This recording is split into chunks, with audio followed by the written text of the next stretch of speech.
Hello, everybody, and welcome to the Boss Rush Podcast here on BossRushGames.com. This is episode 30. I am again your host this week, Corey Derrick, and alongside me, as always, is the wise Wisconsinite, Jesse Douglas. Wow. How's it going? That was great. That was great for an audio a throwback. A throwback. For the audio listeners, it was a very enthusiastic wave. That's true. Yeah, it's from the Wonder Years. You can't tell them what it is. You need them to go watch the video, Ray.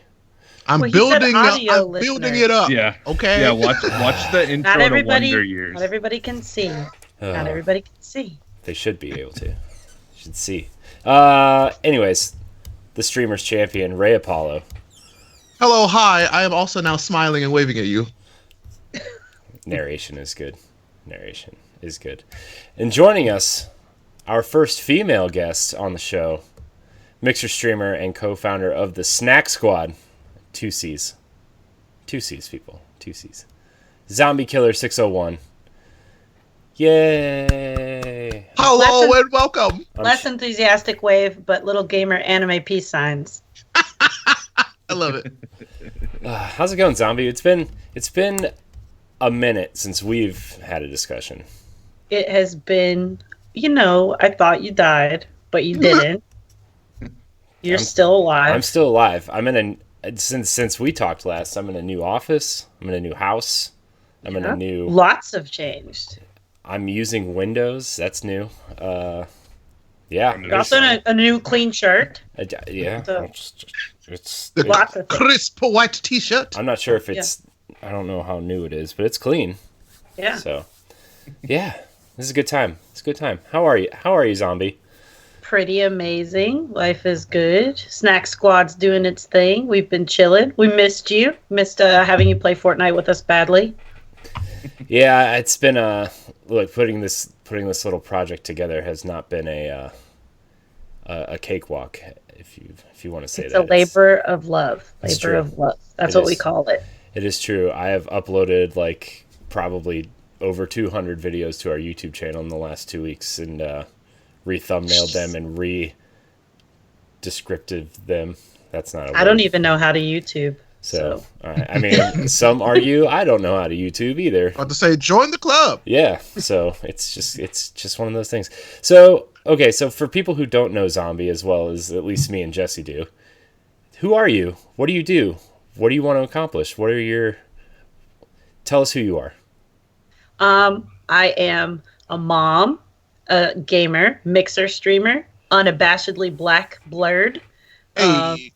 We founded Snack Squad, Battlebug, SA, 960, and I on Mixer. It is a all-girl gaming stream team. There's only 3 of us, and we are focused on diversity and inclusivity in gaming and also body positivity. And we try to foster an environment that is safe for women and women of color.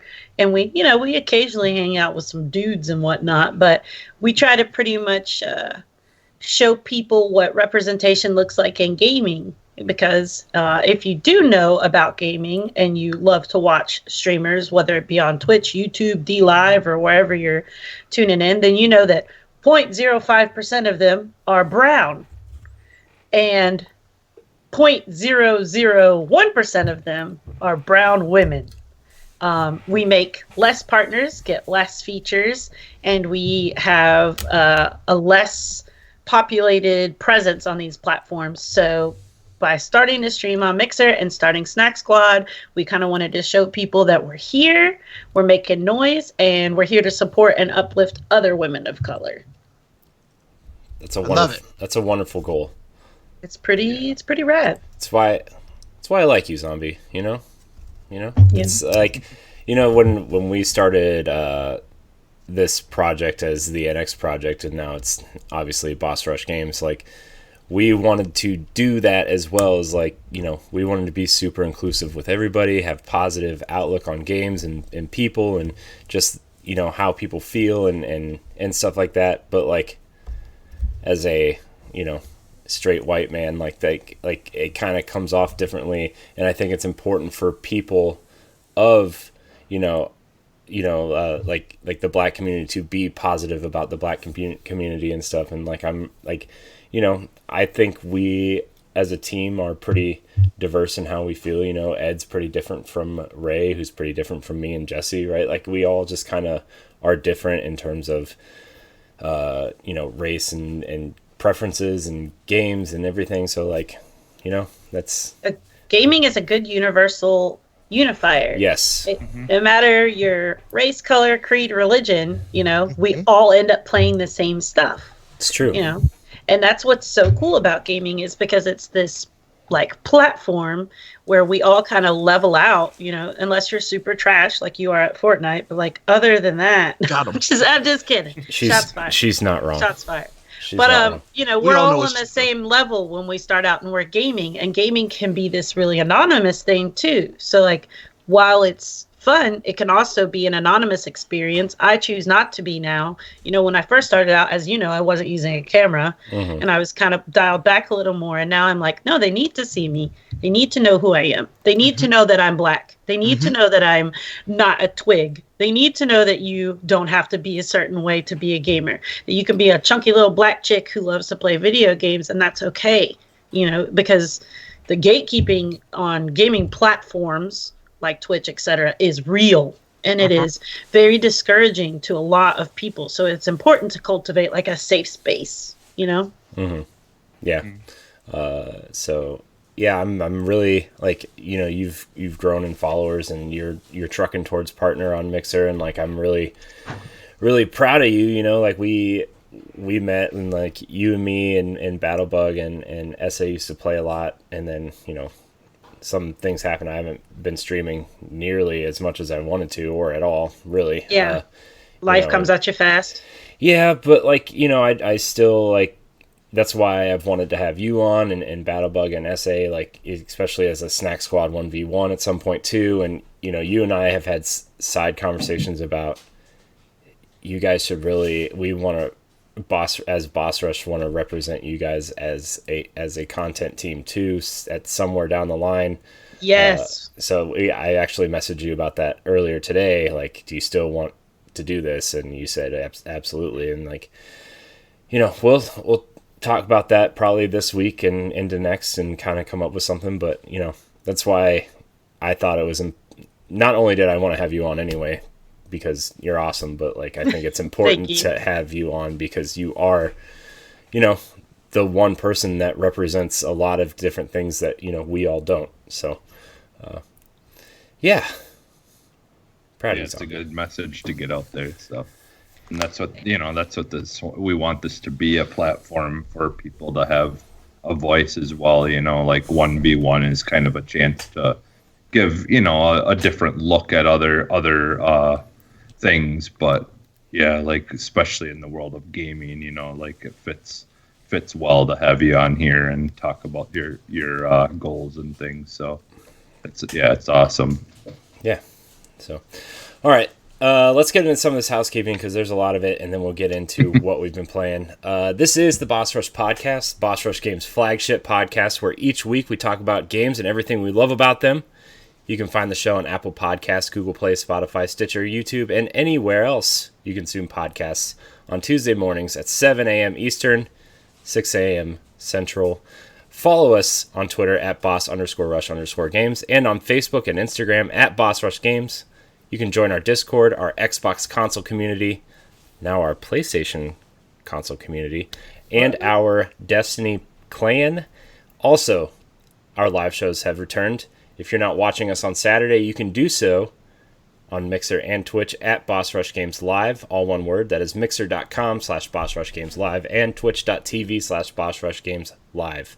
To chat with us live on air, you can also find all of our content on bossrushgames.com. A couple upcoming shows for you. Starting next week, Pod and Play revamped premieres on Saturday, February 1st. With Devil May Cry 5. Pod and Play is our seasonal Let's Play show where we just discuss topics surrounding the game and what we are playing. There are going to be 10 episodes this season, and there will be 3 seasons this year, so we are really excited for that. The Retro Game Show is wrapping up The Legend of Zelda: A Link to the Past, which you can find on Thursdays at 10 a.m. Eastern time. There's a dog. Wouldn't be a live show without Lennon barking in the background. Exactly. We have started production on our second wave of the retro game show with Super Metroid, followed by Super Mario Bros. 3 and Teenage Mutant Ninja Turtles, Turtles in Time. Best Super Mario. Best one. It's true. Super Mario 3. It's true. Some people argue world. I say 3. I say 3. Can't argue with either, though. So, lastly, it is official. Arsenal X, the Xbox podcast, is returning for Sunday Night Arsenal live streams, which includes a pre-show, the podcast recordings, and a multiplayer Game Pass game streaming live on Mixer and Twitch, which will also incorporate our Squad Goals and Royale with Cheese segments. It should be a good time. Royale with Cheese. Best name Jesse ever came up with. So, it's pretty good. It is pretty class. Zombie, you have to jump Yeah, in on well, that. it just fit. It's from true. Wisconsin, the land of cheese. I will 100% participate in that. All I'm saying.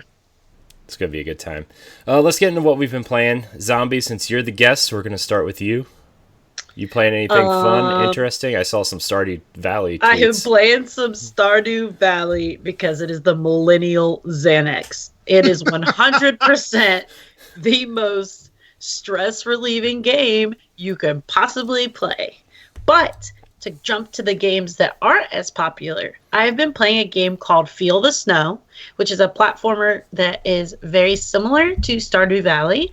And you play a little snow person, and you're in a village, and these nightmare creatures show up, and they portal in, and you have to fight them off while rebuilding your house and finding pieces and fighting witches and going through dungeons. It's pretty cool, but it looks just like Stardew Valley with like a creepier vibe and really cool music elements, and it's just very quiet and peaceful, like a snowy area at night. Because I'm from DC, so I'm used to snow like when I was growing up, but now I live in Mississippi, so I have none.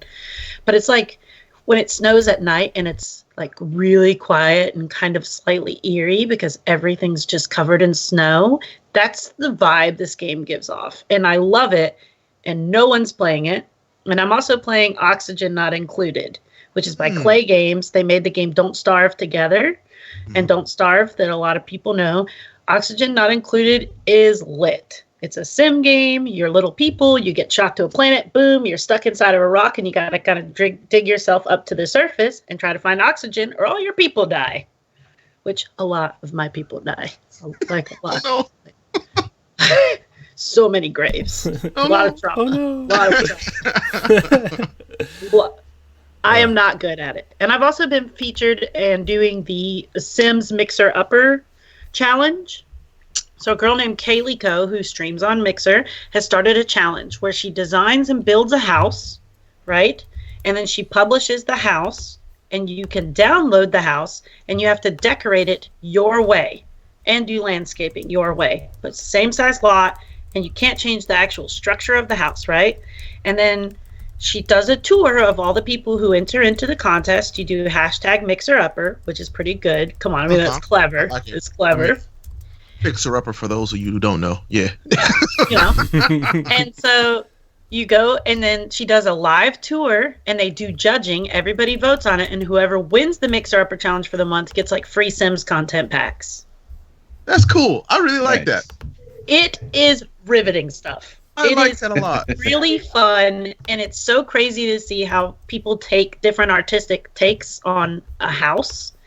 Like, some people do it super crazy and spooky. Some people are cute. So, you know, it's just a really fun way to get the Sims community active on Mixer. And I am also not good with Sims people. They die when they make sandwiches. Like, I don't know. Mine got electrocuted. She died making a sandwich. She's been haunting my house for 3 months. It's very stressful. Very stressful. All right then. Got to keep that toaster away from the bathtub. I'm just telling you, if there's a game, I love simulation games, but I kill all my people. I love them. I am a Sims, like a simulation and survival game player. So those are my hot games. Those are my hot ones right now. They're not super played. I mean, Sims is kind of super played, but the way I'm playing it is pretty new. But Oxygen Not Included, Feel the Snow, and Stardew Valley. If you're a millennial and you're stressed out about your life, suffering from depression and chronic anxiety, take 3 Stardew Valley hours a day. You'll be fine. Life will seem okay. You can achieve home ownership and a successful career and get married for very inexpensive. It's everything a millennial can't have in this life. It's everything you can't have because we're broke and we're depressed. Oh no. We're all broke and we're all depressed. So Stardew Valley will really lift you up, you know? Farm life is not super stressful. The villagers are kind of jerks. I just want to put that out there. They're all jerks. I'm gonna agree with you on that one. They reject every gift. It doesn't matter. One. Isn't there a girl in that game that you could romance by giving her mayonnaise? I mean, there's people you can romance by giving them raw eggs. I mean, it just depends whatever they like, man. You gotta find out what they like. Simple life. You know? I heard that on a podcast one time. I'm like, it's lit, but it's also stressful because I'll be like, hey, here's some flowers, homie. You're walking around. You look like you want some flowers. And they're like, great, I'll put this in the compost bin. And it's like, whoa. Yep. I love that the most stressful part of that game is the people. It's hilarious. It's the people. Because social anxiety and millennials. We don't like people. That's why we're all friends on the internet. It's a thing. So Stardew Valley, I feel like, is great for that. But if you want something with less people, feel the snow, because there's no people. So you don't have to worry about villagers being assholes for no reason. It's a win-win. I heard, have you done, like I heard just like kind of in real life, the new trend on Sims is the making tiny houses that are actually functional. Like it is a thing that people are trying to do. So they try to make the house as small as possible. Like literally like 2 squares, 1 square. And you have to make it so that the bathroom, the bedroom, the kitchen, you can cook food, eat, sleep, and everything on as small, tiny squares as possible. And I had one girl that I watched regularly on Mixer. She made 1 out of 4 squares. And she managed to use like a university pack shower so she could shower, eat, and cook everything in the same space and sleep. Okay. Yeah, because I believe it was Abby on Giant Beast Cast was talking about, because she's a massive she plays Sims like all the time, and she talks about like all the trends and things like that, because I remember I used to play that like a long time ago. I think it was like Sims 2 or something like that was the last time that I played, and I've downloaded it because I believe it was on Game Pass with, I think it includes like all the expansions and everything. I'm not sure though, but I was kind of tempted to go Sims back. Before, give it a view now. Okay. If you played it when like 10, 20 years ago, not that I'm telling anybody how old I am, I'm old. I'm old. I mean, I think I'm a grandmother. Like 8 or 9. See this gray hair? It's what it is. But if you played Sims 1 or 2, check out Sims 4. And if you're on Mixer and you're a creative person, hashtag MixerUpperChallenge on Twitter. You can find the creator of the challenge by doing that. Her name's Kayliko. Amazing person. Great streamer. Not a woman of color. She's pretty pasty, but we still like her. I mean, paste is a color, right? So she's pretty see-through. But it's like that. Color. It's like the meme from top tier content creator from Space Jam, where like Bill Murray is like he's trying to say he's not athletic and because he's white, and Michael Jordan's like, Larry's white, talking about Larry Bird, and he's just like, Larry's not white, Larry's clear. But I think that Kayliko also plays Pokemon. She plays a lot of like the wholesome content that Nintendo content you guys know and love. She is a Nintendo content creator, so if you would like to like check her out, she's pretty cool for that. I just got a Nintendo Switch, and I've been playing Let's Go Eevee as well. Guys, I've never played a Pokemon game. Yeah. I've never played one. That's a good one to start with. Yeah. Well, I mean, I play Pokemon Go because I'm trying to not be so fat, right? So I be out walking and stuff, trying to get my life together. You know, I just be out here. I feel that. Let me tell you. And so, like, I'm into Pokemon Go, like, kind of hardcore. I just got a Pokemon Go bracelet, okay? So I'm committed. Obviously, we're there. Like, and then my husband, I got him a Switch for Christmas, which is now my Switch. It's my Switch now. Oh, see, yeah, that's what I told my wife about the Switch Lite that I bought. I was like, yeah, we have 2 Switches, but they both mine. And I picked up Let's Go Eevee, and I was surprised because I always look at Pokemon games and go, I don't really like them. They seem too childlike. Let's Go Eevee is pretty fun, and it's relaxing. And I like that you have to do the Pokemon throwing ball motion. Mm-hmm. I feel like that's a good addition to like playing it. And then I saw they had a little icon for like an actual Pokeball. So if they have a Pokeball controller, I am in. Yeah, They do. It's the Pokemon Plus. It's like $20. Yeah, and doesn't it up. work with Pokemon? Doesn't it work with Pokemon Go too as well? It works with Pokemon Go. Like, yeah, you can like put Pokemon from the game into like the Pokeball and walk around with them, and they'll collect candies and stuff for you. Okay. But yeah, it's a fun, cool like physical piece to have to go along with your Pokemon adventure. I do recommend it. I think you like it. It'd be fun. I'm into it. You've already said thanks. Shout out to Nintendo. Yeah. If y'all are looking to sponsor a podcast, these are your guys. Anytime I look for Nintendo content, I always go to you guys first. I'm like, hey, they talked about this. Let me go look at it. Yeah, if it's Nintendo, we probably talked about it or yelled at Ed about it or something. You know, it's one of those two. You know? Talked or yelled at it. That's the way it goes, huh? Yeah, you know the big rumor for Nintendo is that a new 2D Metroid is coming this year along with a Paper Mario, and like we were having this conversation. It's like I don't see it, but you know what could come, and then he starts naming all these like huge like third-party games that will never come to the Switch. I'm like, that's Ed for you though. I know, and that's why we love him. I know. You know what? You know what is coming to Nintendo finally this year is that Kid Icarus Paperboy game that I've been talking about. Wait, Paperboy, like the original Paperboy game? No, it's an inside joke. Don't pay him no mind. Because I legit love the original Paperboy game. Like I used to play that like super, super hard, and I play it sometimes on our Raspberry Pi. Yeah. Man. Yeah, I loved Paperboy too. I hate it. No, like we would because I was bad at it, but it's besides the point. Yeah, well, I wasn't great at it either, but there's a lot of things in life that I've been bad at. I mean, I was still 5, so I was trash at it too, including math. To be fair, when I was 5, if it wasn't Ninja Turtles, I was like, I'm not playing. You suck. Yeah, it was pretty much like, you know the game Cool Spot? Did you guys ever play that? Yeah. Nope. That's my favorite Nintendo game, period. Shut it down. Cool Spot had so many little discovery things, and you were like shrunk down, and I also drank 7-Up like a crackhead, so it was fine. It was like a great tie-in for me to sit around and get hyped up on sodas on Friday nights, and I would rent it from Blockbuster, which tells you also how old I am. The old standby soda trick is 7-Up.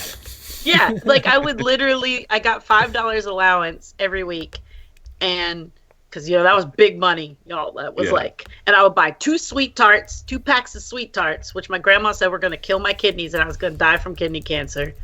And then I would get a video game, and then which would almost always be like Cool Spot until I got a Sega Genesis, and then it was like some weird space detective game that I can't remember, but I was like really into it for a while. Toe Jam and Earl. It was the Sega, not that one, not Toe Jam and Earl, but it was the Sega CD. It was Earthworm Jim I played to death. I still play Earthworm Jim. I need to go ahead and stream that because I was playing it the other day. I was playing where you're trying to catch the puppies with the big pillow so that they don't die. So wrong. Oh my God. So strong. That game is clutch, and the music from Earthworm Jim, there's not better video game music. I'm looking up Cool Spot, and this is the game of you're playing as a sweet tart with feet. You're playing as the 7-Up from 7-Up. That's a sweet tart. It's not sweet tart, but I did eat sweet tart while I played it, which is slightly morbid. Eating little circular candies like, I'm eating you. I never paid attention to that game. All right. Bro, if you've never paid attention to it, it's basically, have you guys heard of Unraveled? Yeah. Yes. Yeah. Yep. Okay. Unraveled, but like in the old days, everything's really big. You're a really tiny person, and you're going through and trying to discover all these little clues. I like it. And then there was Pepsi Man. Oh! Did y'all ever play Rocko's Modern Life too? That was a good one. Yeah. No, never played that, but I watched it, and I probably shouldn't have. Yeah. God, now you guys are making Did me you want to play watch the movie? Did you watch the the recent ones, just recently. It was well done. It was good. I did not know that was a thing. Rocko's Modern Life was my favorite TV show next to Our Real Monsters. It was Our Real Monsters and Rocko's Modern Life. I love to be terrified of Our Real Monsters. For me, it was like Salute Your Shorts, and like I watched, like there was a whole. I mean, I loved all that stuff during that time. They had such good shows on there. You guys were a bunch of old people. We're reminiscent about the early '90s. We're Saved by the Bell, guys. Oh. I've yet to find someone else who watched this. Did you watch David the Gnome? Yeah, I love David the Gnome. He was a magical gnome in the forest, and all the little animals talked to him, and they were always going on these crazy adventures trying to fight off trolls and stuff. Yeah, David the Gnome. They would ride on the fox named Swift. Yep. Yeah. Okay. David the Gnome was great. I can never find. It was on Nickelodeon early in the morning. It was on Nickelodeon early in the morning. It was on at like 7 a.m. Yeah. Yeah. Yeah, it was. Good one. No. I've never seen this before in my life. I was like 4, I think, when it came out. Slightly terrifying. It's a gem. It's a gem. It's good. It's some good family. I take that back. I did see this as once or twice as a kid because I remember the trolls. And people thought it was boring. And people always thought it was boring. And I was like, this is what happens when people aren't paying attention to the gnomes in people's gardens. This is what they do. Yeah. And they made a whole movie series about it, Romeo and Juliet and Sherlock Gnomes. Oh my goodness. And those are now popular because of David the Gnome paving the way for them. That's why representation matters. That's all I'm saying. It all leads back to David the Gnome. It all leads back to David the Gnome. He paved the way. Oh man, is that all you've been playing? Anything else you want to talk about before? That's pretty much my big ones. I played some shoot 'em up games. I am not good at them, guys. Yeah. I played the Rainbow Six Siege. I feel panicked and like I'm in real combat the entire time. I think I have PTSD from it. Battleblood yells a lot. She gets super mean. She's not nice. She's intense. She is like a real murderer because she's also been a real. Well, she's also a real soldier. Yeah. So. She's also a real soldier. Yeah. So she's like, get it together. And I'm like, hey, I'm like in a corner the whole time. I just stay in a corner and I just spray. And it's just this horrible spray because I never hit anything. It's like every bullet outlines their body. It's like, the classic cartoon. Meanwhile, Battlebug's like headshotting people through a wall. And I'm just like, I thought you said you were a medic in the army. Like, she's just like a sniper god. So I've been playing that very unsuccessfully, I might add. And it's really stressful to me. So Stardew Valley has really helped me get it together after I get screamed at by the often known as a very sweet Battlebug, who's very not sweet when it comes to playing Rainbow Six. She's mean, y'all, when it's Rainbow Six. Oh my goodness. Y'all, it's a lot of pressure. Yeah, that game is amazing and what it's achieved. Like, yeah, just that feeling of like real, like where it puts you on edge like that. I've yet to play another shooting game like that where it just you like feel stressed the whole time. My butt cheeks are clenched the entire time I don't unclench. My butt is like so rock hard at this point. Like I've worked out my glutes from like sitting in a corner the whole game. So it's not the most exciting gameplay for my viewers. I'm pretty sure it's just me running and screaming and hiding in corners and throwing grenades badly and killing my own teammates. I do it every time. I team kill every match at least once. I mean, they know that somebody, like, if it's not the enemy, it's you. So they should feel safe in that, though. You know what I'm saying? At least they know that I'm ready to drop a grenade at any moment. At any moment. Any moment, I'm ready to throw a grenade. And if someone runs up on me, I throw a grenade. It just happens to be my teammates checking on me because I've been in a corner for 4 hours. It's fine. It's fine. It's got to be somebody to keep everybody on their toes. You know what I'm saying? Me. I mean, I'm just out here training people for real life battle situations. That's all I'm doing. I'm actually a gift. I'm a gift. You really are. See? Look, you add to the team. You have your place. I mean, they would get complacent and feel like they were successful at gaming if it wasn't for me, guys. If it wasn't for me, they would really feel like they were good at stuff. Yeah. check, ground them. You know what I'm saying? Yeah, keep them grounded. Oh man, Ray, what are you playing? You playing anything fun? So for me, I've been playing a lot of Dragon Ball Z Kakarot. I love that game. I know it's not like it's not the best game ever, but God, do I love this game. It's full of Dragon Ball Z nostalgia, and it's just a good time. It is what I dubbed yesterday. It is a video game comfort food for me. I'm having such a good time playing this game. And so beyond that, I've been back into The Witcher 3 offline. I'm doing the Blood and Wine DLC because I never played the DLCs, and so the show absolutely got me back into doing that. And I've been playing Axiom Verge on the Switch. Ooh, I was like, I never wanted to finish it, and I'm back on it on the Switch Lite, and it's good. And plus, I'm biding my time, chomping at the bit for that. If there's potential for a new Metroid, give it to me now, Nintendo. Thank you. Please. Axiom Verge is so good. It's great. I'm Googling Axiom Verge. Ooh, yes, it's like a Metroidvania style game, but more sci-fi. Mm-hmm. I'm in. I love sci-fi stuff. It so is good. It's a good. Yeah, I still need to get that eventually too, because I know I would like it. I can't get behind the Dragon Ball. I can't get behind it. I mean, someone starts talking about Dragon Ball, I fall asleep. I was asleep when you said.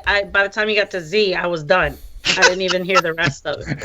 I mean, the thing about the Dragon Ball is that unless you were literally there or you want to get into it, it's completely fine. It's like people just, And I have friends that stream it, and I want to support them, and I go into their streams, and then I take naps like the entire time. You just leave that. You just leave the app open and walk away. I leave the app open, and I go to sleep to the sounds of people powering up. Like I cannot. I'm yelling a lot, so I mean, if you could fall asleep, more power to you. And I love anime. I just have never got the Dragon Ball Z hype. But that's completely fine. There's so much anime. I feel like most people don't understand how much anime there is.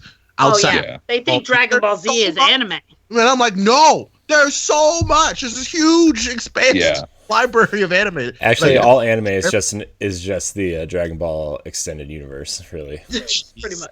If that was the case, we in trouble. But story's a little lacking, but yeah, very much so. But no, it's a good time. I like it, and I want more anime games like this. I feel like there are a lot of other series that definitely deserve an anime game like this.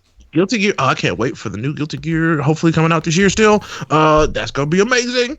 I would love to see a Black Clover version of this game. That'd be so good. Gotta be amazing. I'd love that. I want a Naruto game done like XCOM or like Mario Rabbids where like because I'm not into the fighting games. It's a mobile game. Well, yeah. Well, I'm just not into the fighting games. So like I love Naruto, but the Naruto games are all based. The combat's all based around like a traditional fighter type kind of game almost. I mean, which makes sense for what the show is, but I see. But it's absolutely a mobile game. Absolutely. Yeah. I think you like it. Okay. Looks good. And it plays well. And it's super popular. So. Okay.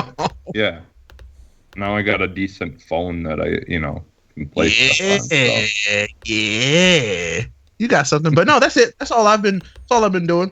That's what I've made time for. Yeah. I like it. Jesse, anything besides, I don't know, working like I do?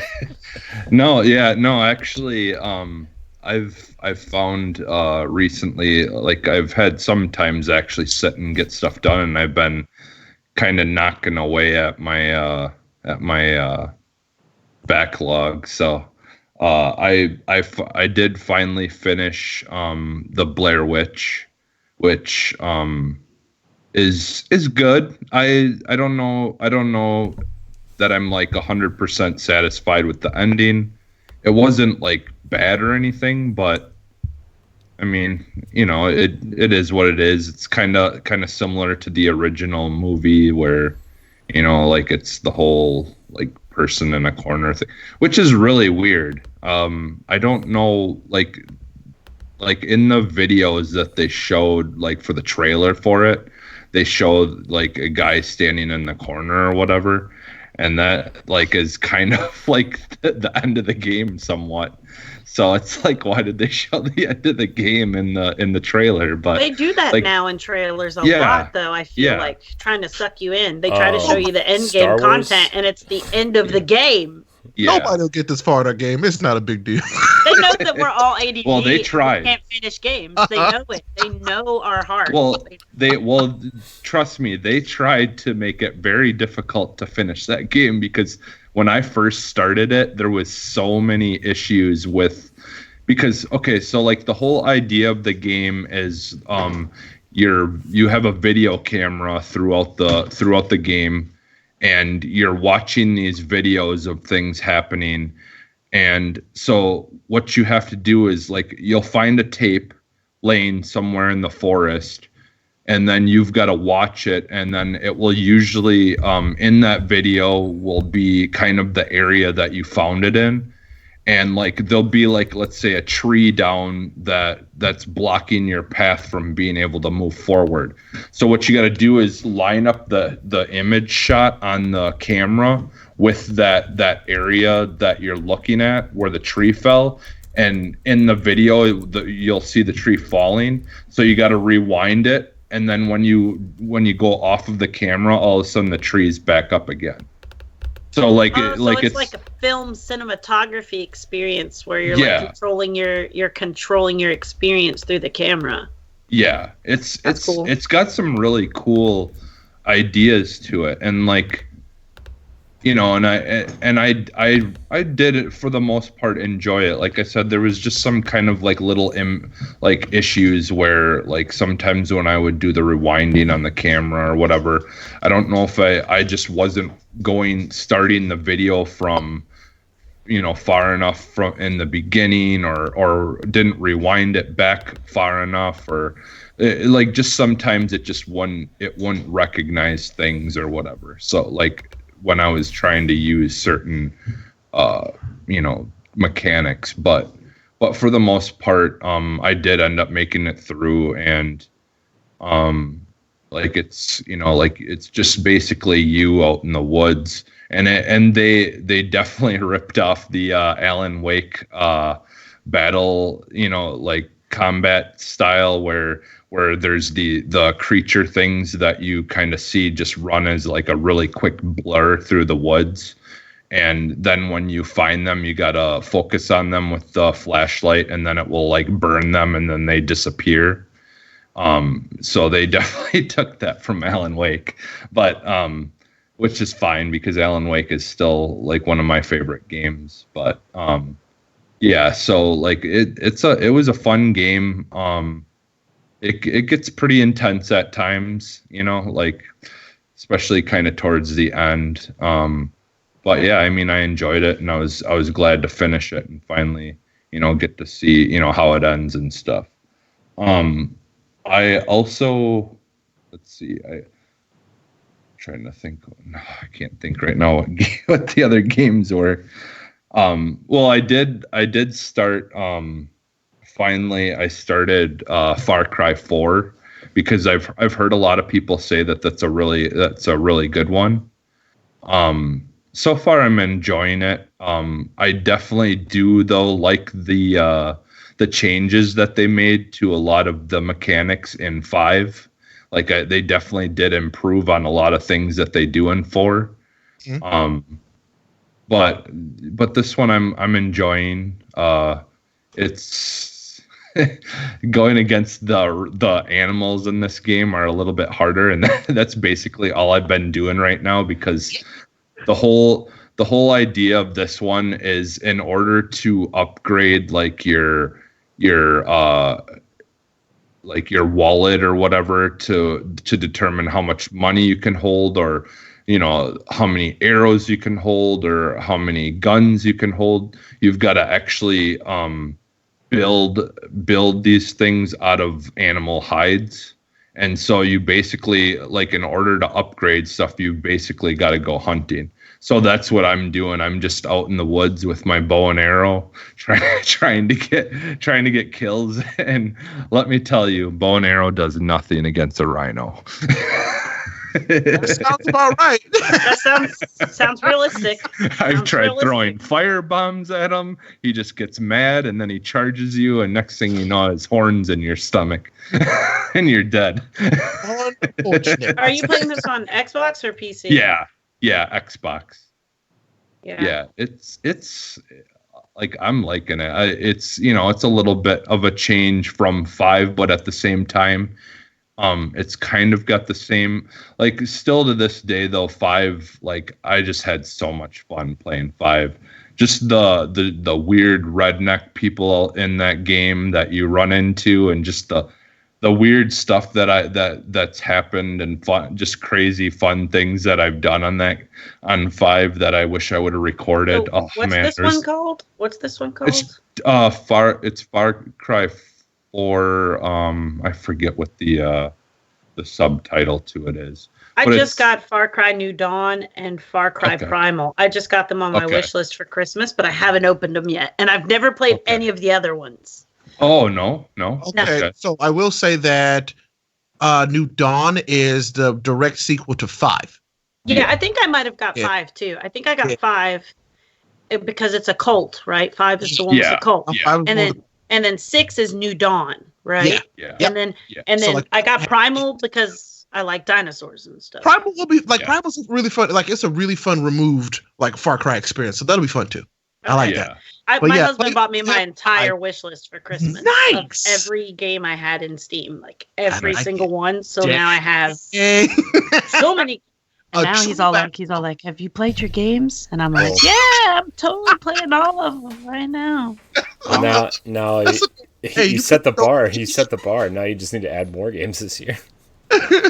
Facts for Valentine's Day, bro. That's what I'm doing. My goodness. I love it. But yeah, if you can, play Far Cry 5 before New Dawn. But I mean, if you don't, I'm not gonna try to shoot rhinos with arrows at all. Learn from firebombs and firebombs don't work, right? So learning here. Yeah. Oh man. But no, I really enjoyed those games. They're good.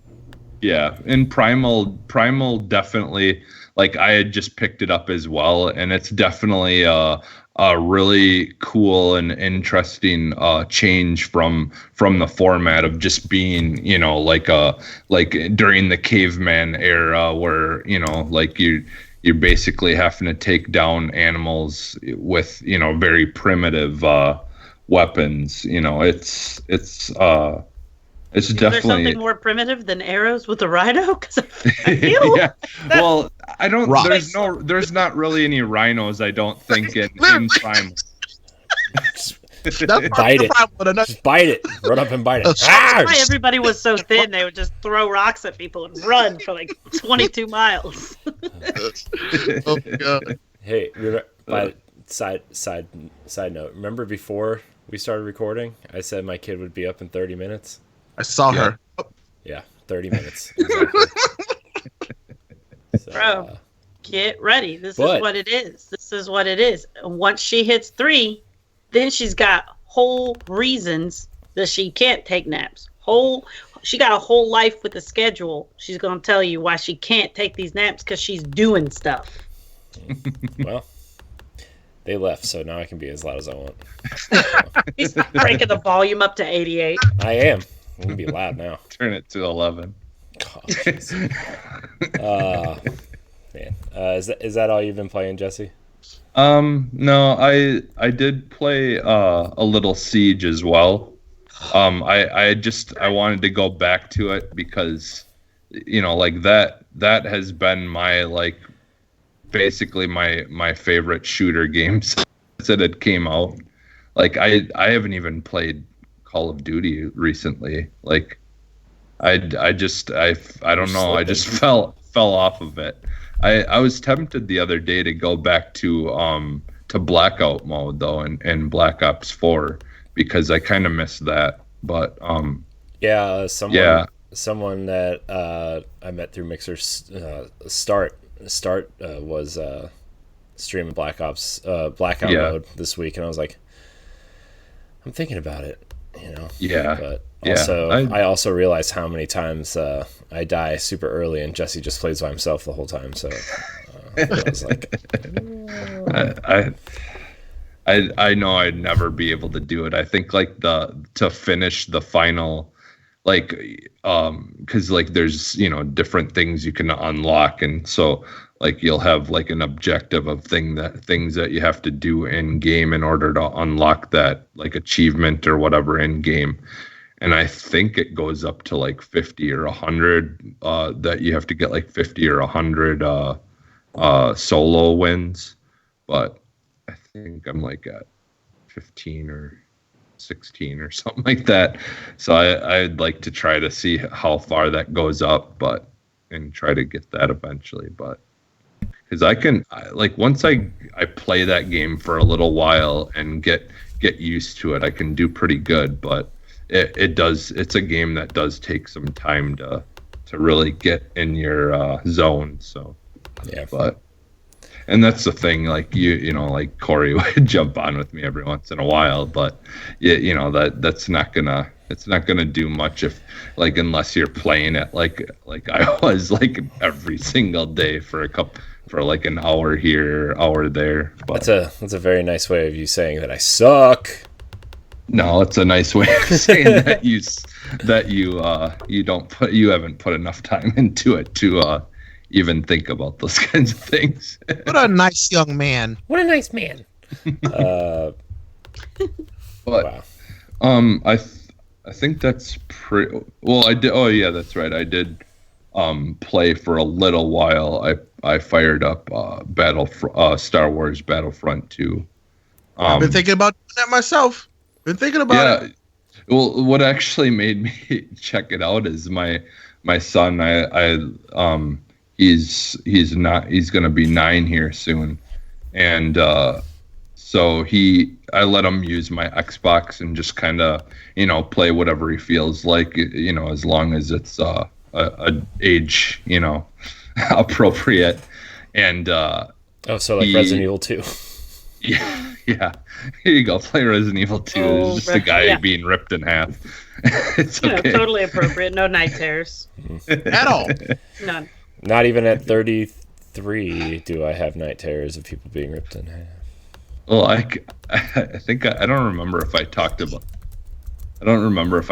this on the show, but my son has been really like adamant on wanting to check out like horror movies, because he knows that me and my wife are just like obsessed with horror movies. And the first thing that he watched was Gremlins, and now he just wants more. He just wants to watch like all these horror movies, and we're like, yeah, this one I don't know if this might be a little too much for you yet. Is Gremlins a horror movie? Kind of. I mean, it can be. Yeah. Yeah, I've never seen Gremlins, so I don't know. Oh, okay. Well, yeah, I mean, like you've got the cute, you've got Gizmo, the cute one, but there are the creepier like ones that are evil or whatever. But that movie ruined my life. Gremlins. Yeah, that and Munchies, those two movies impacted me pretty bad. I was scared of the dark for a long time because of those movies. Yeah. Yeah. And that was back in the day when people were buying their kids Gizmo toys and giving to them at Christmas because the movies were so big. And my parents gave me one, and I kept trying to get rid of it, and they kept putting it back in my room all the time. Like there was Mom, it was a real life horror movie. Don't feed I it would go after to sleep, and they'd be like, "Why was this in the closet?" And they'd put it in my room, and it'd be there when I woke up. And it was like I couldn't get rid of that thing. Between him and Teddy Ruxpin, it was a nightmare. Teddy Ruxpin when his batteries were dying. When his batteries were dying, and then he'd just randomly go off in the middle of the night. And I would do weird things like put my Metallica tape in Teddy Ruxpin, and it was all weird. It was living my best life. But yeah, so weird to see cassette tapes, y'all. We're old. We're old. Yeah. That's you'd get your singles on cassette tape, had like one song on each side. You'd record over the radio in hopes that they would play your favorite song. Yeah. Corey's muted. Oh, whoops. My bad. What I used to do is I asked my parents to buy me a Talk Boy from Home Alone, And I used to sit in the car with the radio on and record music that way in the Talk Boy because I didn't have anything that could record music. So awesome. That's so awesome. My kids just saw Home Alone for the first time this Christmas.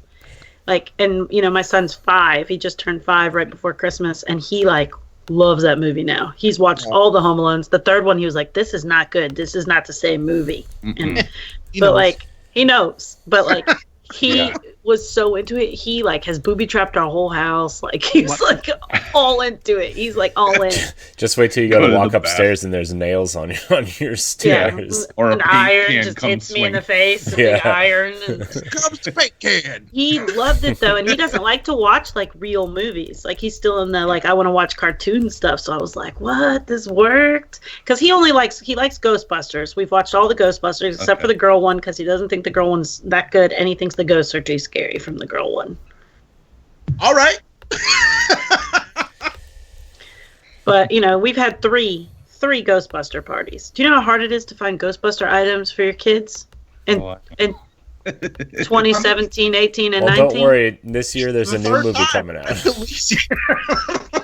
I lucked out. I had the Anakin Darth Vader more realistic lightsaber that you could push the button and then it would switch from blue to red, the lightsaber color or whatever.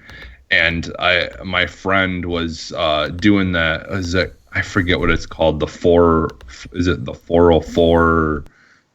It's people that dress up like Star Wars characters and then they go to hospitals and stuff like that. Yeah, I know what you're talking about. Yeah. Well, he was gonna be Darth Vader and was joining that, and so he wanted to get a lightsaber, and he knew that I had the one that I had, and he said, my son isn't interested in Ghostbusters. So would you? He's like, I'd be willing to trade all my old original Ghostbuster toys for that lightsaber. I'm like, yeah, because my son. So now I have the original proton pack, and I had the original trap and all that. I've been stuff. trying to find them, and they are very pricey. Yeah, they are. Yeah. We bought a proton pack from Amazon that was $30 that whenever you shine the little light, the little this part, it puts Slimer, it projects Slimer onto the wall. That's cool. Yeah, and he slept in it, and he wears this Ghostbuster jumpsuit, and he sleeps in it often. And it's become slightly problematic because when you go to the grocery store with a tiny Ghostbuster 24/7, it's just it gets old. Just saying. Yeah. Ectoplasm all over the place because we're now placing slime all over the walls and floor is a problem. It's a problem. Yeah, it's the perfect time for slime. In case you have kids, though, that love it, there is a Ghostbuster phone number where you can call and leave a message, and my son's probably left several thousand messages on that phone. They're in Florida. They're probably an actual Ghostbusters place. I don't know, but we're leaving messages. That's funny. Yeah, so that's that for me. That's pretty much what I've been playing. Nice. Well, for me, I've been on a project website finish mode for the last 2 weeks, but I did manage to play the first probably hour of Tokyo Mirage Sessions on Switch.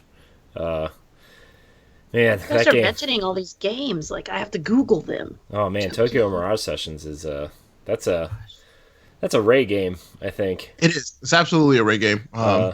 Absolutely is. No, I like it. I really do. It's a game that I think I'm gonna just keep. It's gonna be one of the games I just keep playing now and hopefully finish. Because it's part of the backlog challenge. My backlog challenge because it was on Wii U and I didn't play it, so I'm using this as the version to do that. So, I mean, it'll be a challenge for a minute. That game is is it a Persona offshoot or no, is it? It's a Shin Megami Tensei, which is Persona's the spinoff series from that, but okay. Fire characters are in it, essentially. Yeah. Yes. Oh, I can't do this. I'm looking at it. It looks like ADD in a can. Oh no! Oh no! It's a lot of bright colors and numbers. In a can. Also, where I ended, there's you know how anime can sometimes be a little I don't know, how do we say, sexual? Sexualized. My fave part about anime. Sexualized? My fave part about anime. Go on. I'm in. The one character with like the spiky red hair in that game. He's the person that's supposed to be their teacher, who looks like she's about 12 or 15 or probably older than that, because let's just say there's a lot of extracurricular jiggling. I wish you had phrased it like that. I wish you didn't. I feel like you were just an Amish kid trying to describe stuff. Like, I feel like you're an Amish kid. Like a bag of sand. I really wish that I could unhear that. Like the curse of knowledge sucks. Yeah. Now, extracurricular Okay. He's coined that phrase. It's now his. Yeah. Extracurricular jiggling. Yeah. It's a thing now, guys. You can keep it. No, it's going to be the title of the episode now, just so you're aware. I like games. I like anime games that have a lot of extracurricular stuff. If you know me, you know that one of my signature games I played on Mix is a pimp game. Yeah. It's a pimp game? Yeah. Tell me I think more. that's one of the first streams I ever watched of yours, was like this. Yeah. I was a madam. I took over a webcam business. I managed and directed some girls into fame, trained them at strip clubs, made sure that they didn't get STDs. They did cocaine a lot so that they could speed up their production. We're cutting that out and putting that on Twitter. Ray's reaction to that. I became a successful pimp after many tries and many failures. Some of my girls contracted STDs they couldn't get rid of because I didn't know about condoms. So, it was a thing. Oh. Sometimes my girls graduate from cam shows to escorting at a local hotel for a discounted price. It's a faster way to win, to get some money. It's a good way to win money. It's much faster. And I use my OnlyFans account to bolster my clients. Anyways, great game, Honeycam Studios. Oh, I think I've heard of that. Pretty sure, though, if Mixer ever finds out under partner review that I stream those games, I will not make just be lucky that, I'm sure they have your information on what games you've streamed, but I'm like, just be lucky that your past streams, if it's just like a cursory check on what games you're streaming, they get deleted after what, like 60 days, I think? But it is a really good game, y'all. It is a really good game. I was really into it. I found it very engaging. It was really hard to manage the money and not go into debt. You have to pay advertising on porn sites. You have to try to find it. You got to figure things out. Guys, it's problem solving in the modern age. Sounds like Roller Coaster Tycoon. Extracurricular, jiggling. Extracurricular jiggling. Roller Coaster Tycoon with extracurricular jiggling. Yeah, that's it. Oh, all I'm saying is, if you like anime style games and you like extracurricular jiggling, boom, they made you a game. I would actually love this game, is what you're saying to me right now. It's priceless. It's priceless. You get to pick out different girls that go to different fetishes, etc. Some of them are like MILFs, and the girls have really crappy backstories. And then they also have cigarette and alcohol addictions, and you have to figure out who has least expensive habits. This game is sounding very Monka TOS, but I like it. I'm here for it. I'm just here for it. I felt like it's honestly geared towards men, but I love to find weirdly adult-themed dating sims, etc., and play them on stream. Let me tell you about this game that's on sale on Switch called Summertime Girlfriend. Wait, hold up. Summertime Girlfriend? Tell me more. Tell me, I have my Switch in my hand this moment. I was looking for great deals on Switch, right? Like, I was in the section on the eShop that said great deals, and like the fourth one down, like on the fourth layer down, it says Summertime Girlfriend. I'm like, this looks like bad news. There is a real cute Asian girl as the thumbnail of this. Yeah. And so I was like, I'm interested. It's $14. Let's check it out. No, you did it? Oh boy, I didn't buy it. I watched the trailer, because there's a trailer, and it's just different sexual shots of this girl. I'm in. You sold me. Where's my Switch? And you're supposed to like make her food and stuff, and Podcast over. You have to make us food in order to make us do things. Change costumes and stuff. I'm not extracurricular jiggling on an empty stomach, fam. I hate to break it to you. Food is the key to our hearts. It is. So yeah, it's yeah, that was interesting. So where I don't even remember where I left off. Tokyo Mirage Sessions, guy with spiky hair. Got distracted by your summertime girlfriend. Yeah. No, but he's like, the guy was like, man, if you're about 10 years younger, I'd love for you to hang out with us. And she was, I'm like, she's literally the same age as you. Her shirt is just unbuttoned. Longer than yours, like lower than yours. Like, just.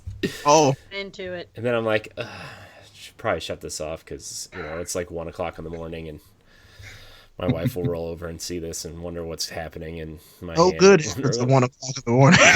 The only thing open past 10 p.m. are legs in hospitals, Corey. Ooh. Legs in hospitals. My word. Feeling that. That's mine now. That's what black parents say to you whenever you try to leave the house at a certain time to go clubbing. That's what my dad always said. See, I didn't leave the house until college, so it's like, okay. So, but I did play that, and then I played a little bit of Oddworld Stranger's Wrath HD on that. I love Oddworld. Man, yeah. I'm not buying that game for a 6th time. I ain't. Oh, but it's so good. I will. I would 100% buy it again. I bought it on everything. Oh, I did. I had it on everything. I had it on Vita. I had it on everything. It's so good. I mean, it shows its age a little bit in the controls, but it's just such a fun, cool, unique game. So I play a little bit of that.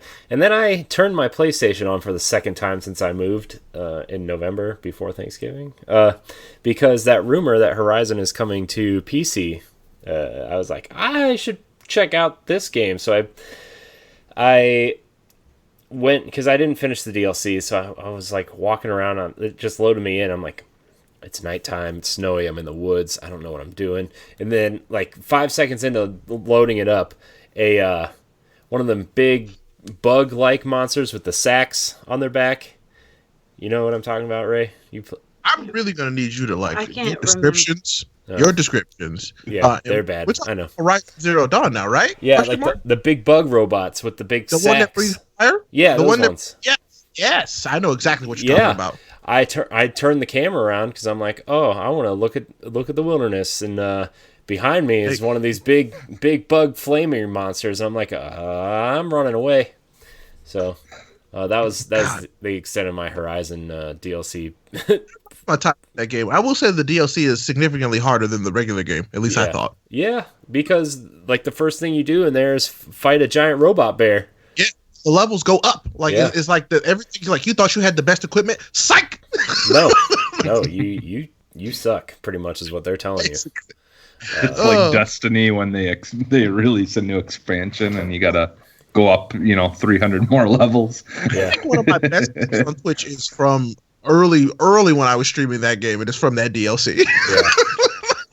So I played a little bit of that, and then I also played the opening to God of War again, because I've been wanting to go back to that game for a while. And dude, that opening scene where Atreus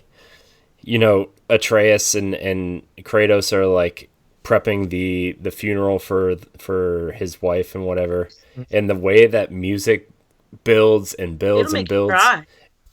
And like when he's carrying her all wrapped up out and the music just builds, and then they set the logs on fire and watch the body burn, and he catches the ashes in the bag. It'll take you down through there. It'll take you down through there. Gets me every time. And like just seeing it from a different perspective now than when I played it the first time. Because when I played it the first time, my kid wasn't born yet.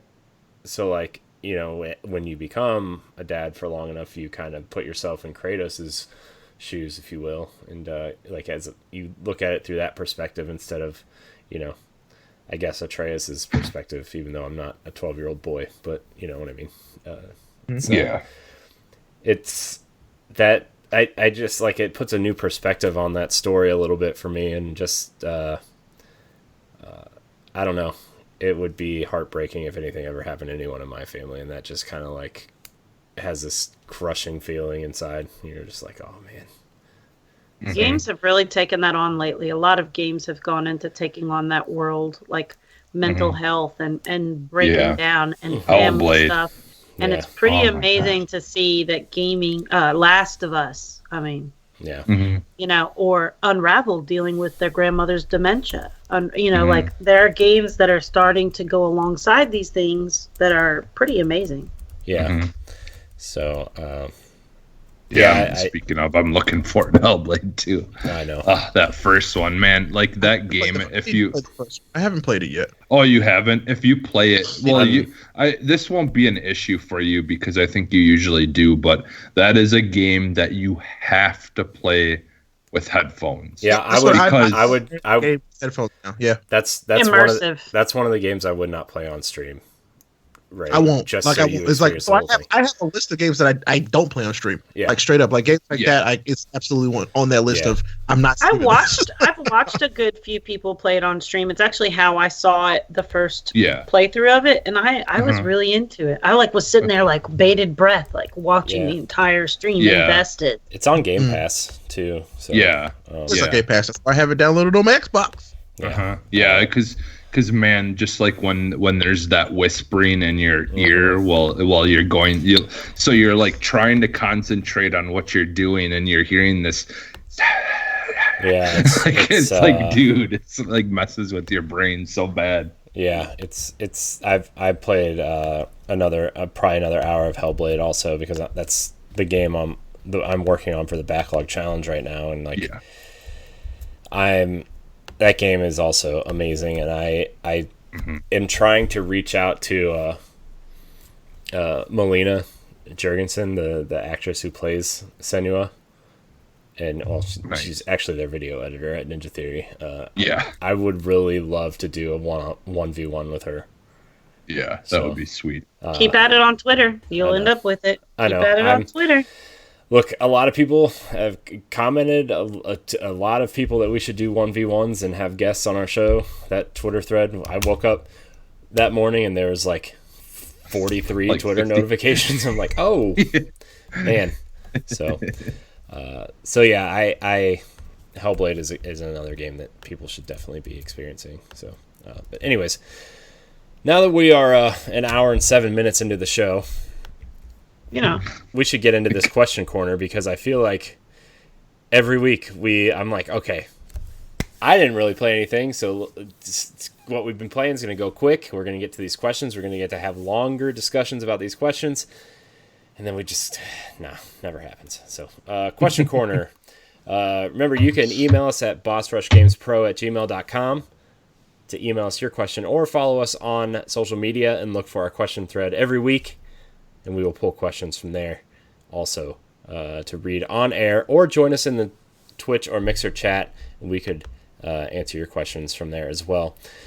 Our first question, I think, is aimed specifically at Zombie, is from our old reliable Deshaun Malone.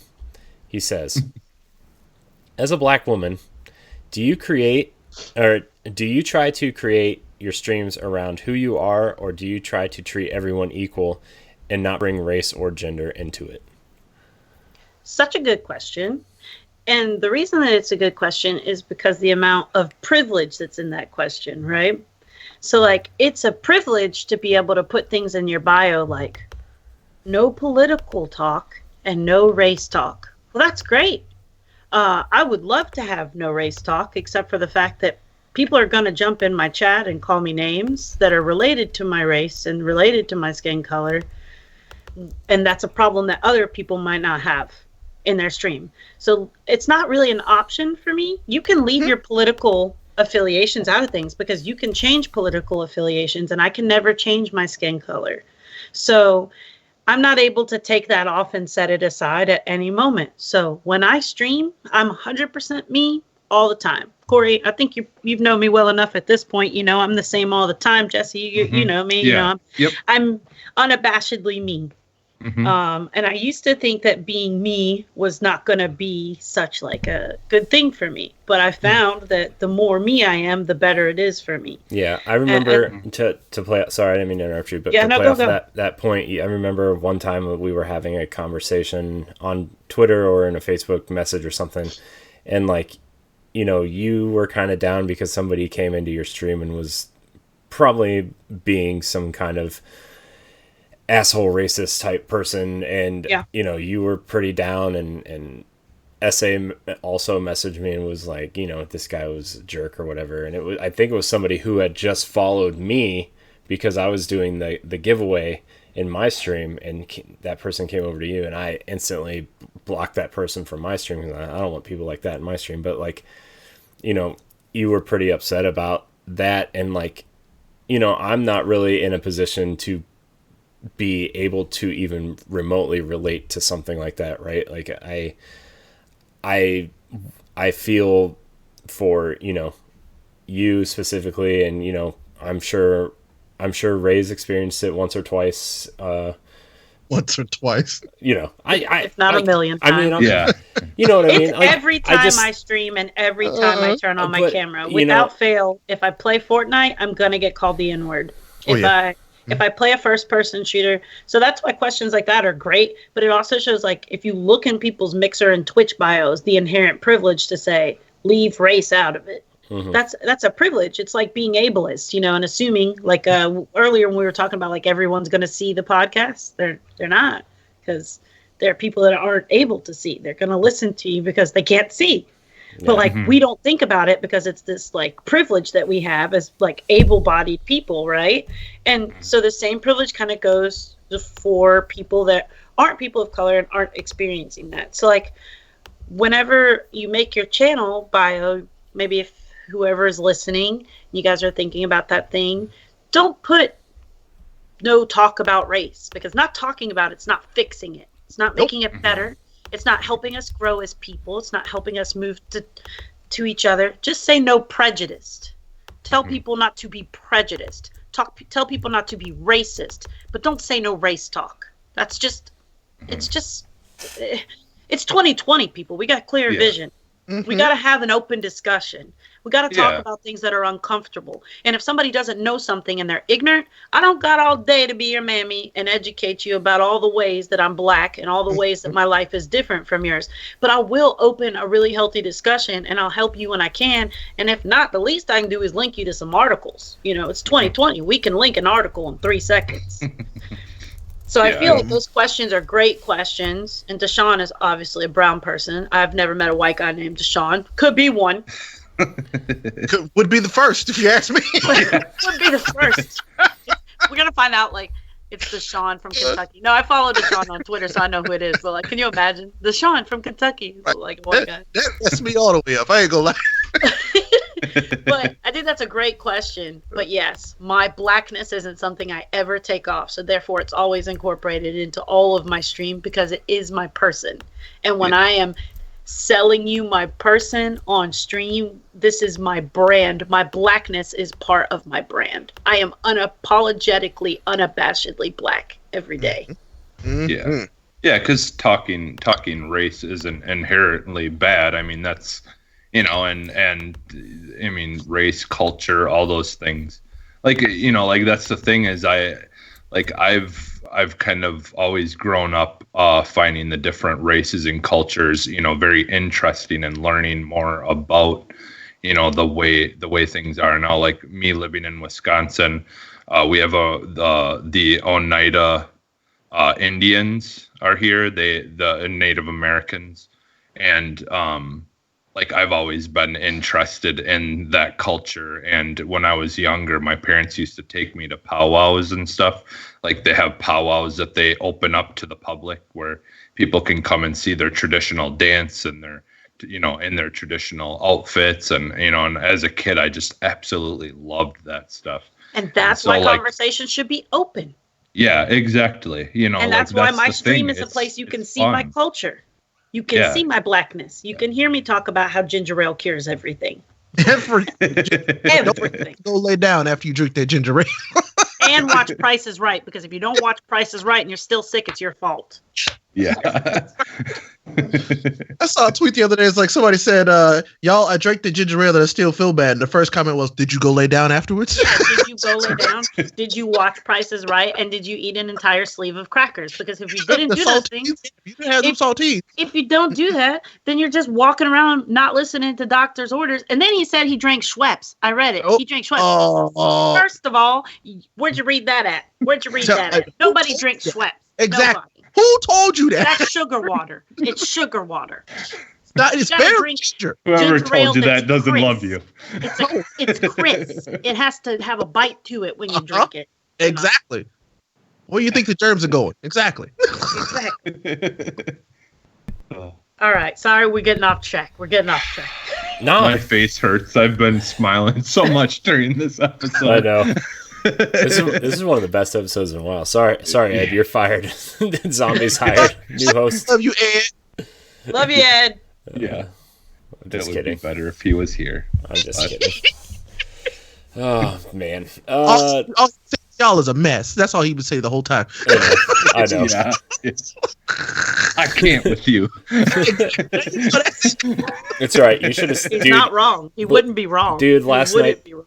Last night during our 1v1 with Antonio, dude, they both took their shirts off and podcasted without their shirts on the whole time. I'm dead. I'm dead. Bert It was- Kreischer. That Ed could never give me any kind of grief ever again. Ever. It was. Kreischer.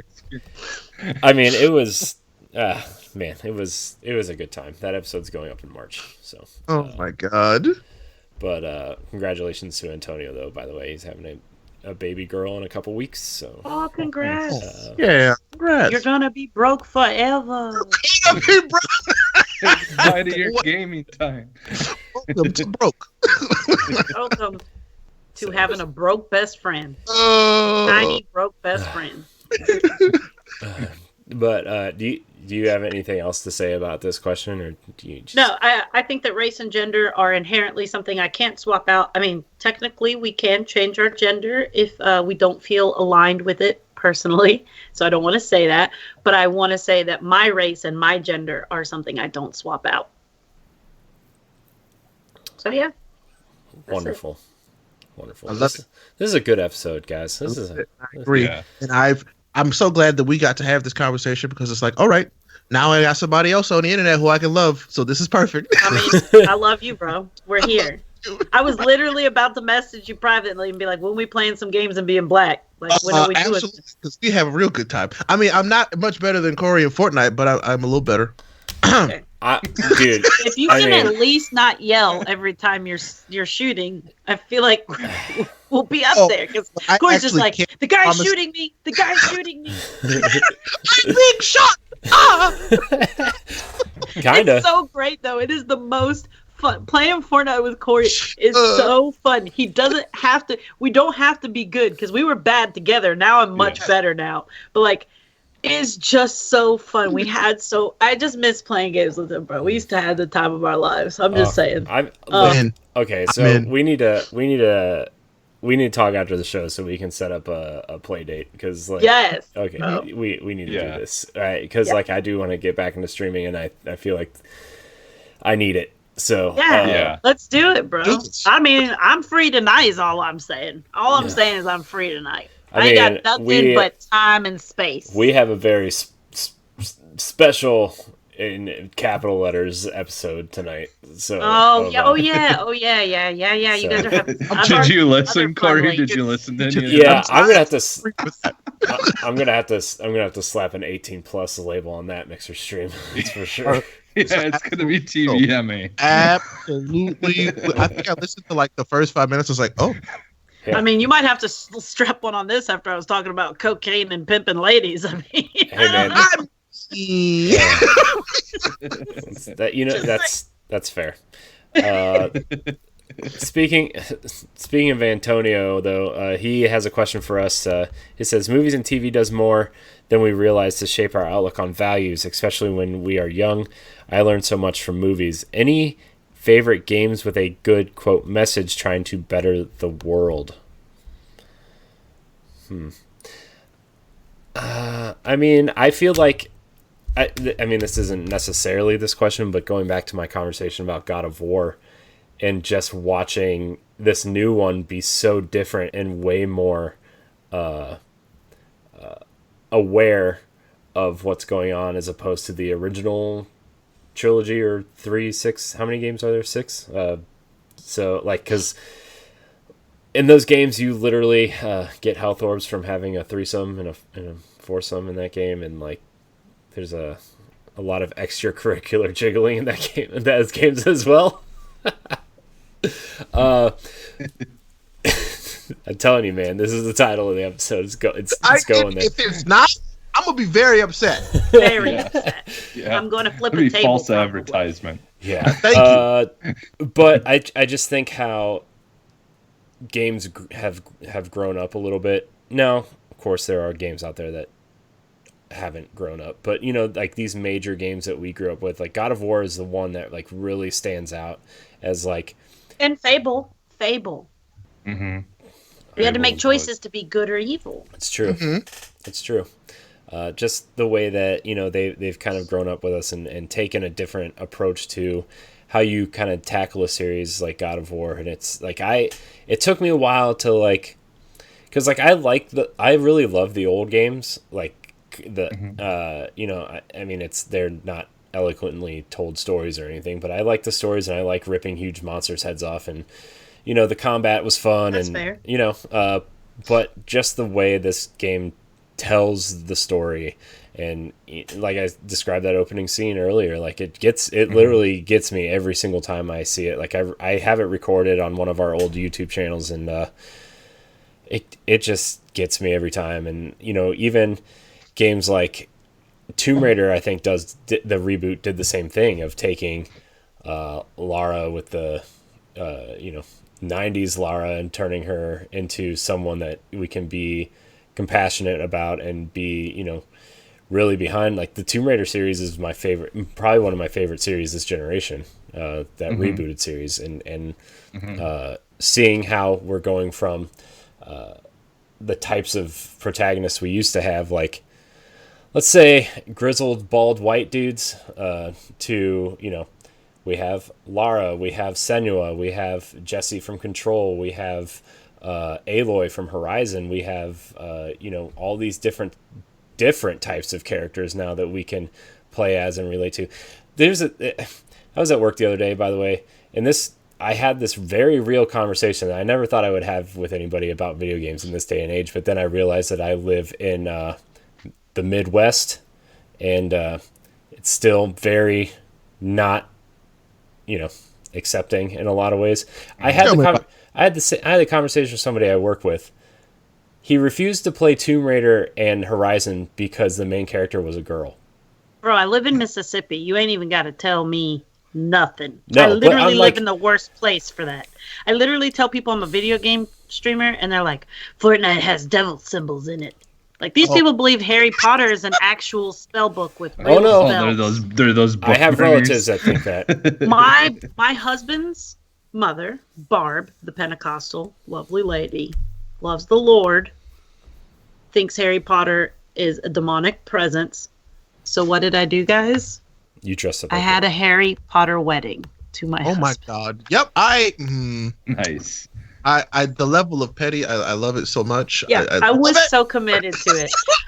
I mean, I love Harry Potter. I love it. Yeah. But like, I extra loved it and had and we handed out wands, and I was married by a drag queen dressed as Professor Snape. Nice.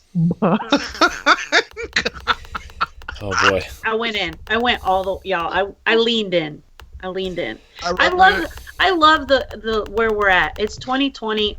Not only do we have crazy like people in video games that are being these evil characters, but we also have characters that are like evil because of the way the world has done them, and we can sympathize with them more. The world has made them evil. Yes. And like in Last of Us and stuff like that, you're fighting people that like are trying to survive, and they turn into these, you know, horrible people because, you know, they're trying to survive, and they've just brought out all their bad parts of them. And then you can understand how they would do it because they're in survival mode. So I feel like we've got a whole layer of video games now where we have relatable villains, you know, instead of just some white bald guy stroking various pets, you know, in the background, or in a giant robot, as every 90s video game had some white dude in a giant robot.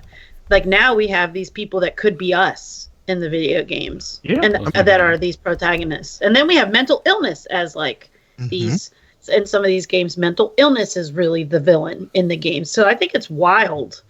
And I think a lot of these games have a good message. And I think the message in those games are, you know, this is where your life could go, you know, but stay on the path of righteousness. Like Last of Us, stuff like that. Like, if you just stay the path and you just stay doing the right thing, you know, you can, you know, dance around these people. You know, you can dance around these people and you'll get to the end. And I feel like that's the message in so many games now. Like, I think as a human race, our one thing that we really need to better ourselves on is awareness. Like, you know, like I honestly just, you know, like when you're out and about and you're doing things and you just realize how much, unfortunately, just, you know, from the world that, you know, and the way it is that we just kind of live inside ourselves, and we don't really, you know, aren't really aware sometimes of things. And if if you're more aware, then I feel like a lot of these issues that we see, like we could, you know, slowly be fixing them. And I think awareness is like a big key to making some real differences, you know. I agree. It's, you know, just even like just driving your car, like people that just don't, like, you know, almost cause accidents because people just don't pay attention and aren't aware of their surroundings, and everyone's so worried about them getting to where they want to get to faster, or they don't need to get to where they need to get, you know, like in any time. And so they're like messing everyone else up, or, you know, like, or just, you know, saying good morning to people, or just being, you know, just being decent to people. And sometimes you can do that and people just completely ignore you or give you a dirty look because they don't care about it, their surroundings, or, you know, It's like, you know, those are like awareness, in my opinion, is something that we definitely need to work on as a human race. Agree. Yeah. All right. I guess we'll move on to this next question. Actually, I just got one thing that like one game I wanted to add to that last thing. Like we had talked about like mental illness and all that kind of stuff. Like, my game that I always bring up is, you know, still to this day, like one of my all-time favorite games was Rhyme. And I loved that game because of it, you know, helping with, you know, like kind of the understanding of, you know, going through all the stages of grief when you lose someone.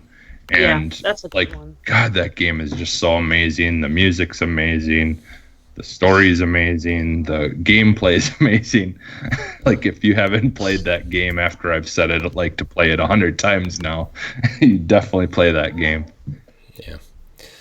All right. Our next question comes from Amanda Davidson. Hello and happy weekend. With the rumors of Horizon coming to PC, do you think that this is the beginning of the end of what we think of as exclusives? Yep. I mean, this is an interesting question, really, because like Microsoft's already going day and date with PC stuff, right? With their stuff. PS5's coming to all the PlayStation games are coming to PC. I feel like I don't know. I really don't know if this is just like a test thing for them, if they want to see like how this is gonna, if people will be excited for the games that come to PC, or if this is just some. You know, Horizon 2's coming, so they're trying to garner interest for the franchise again and putting it out on PC as a path of least resistance because of Death Stranding coming to PC also, and that they run on the same engine, and like this is just a way for them to market the new game. But I feel like Sony is slowly gonna move into that direction as well, as like, hey, you know, we know that there are players out there that prefer console gaming, right? So they're going to buy the box to put under their TV. But there's also this hardcore PC community that are missing our games because they refuse to buy consoles.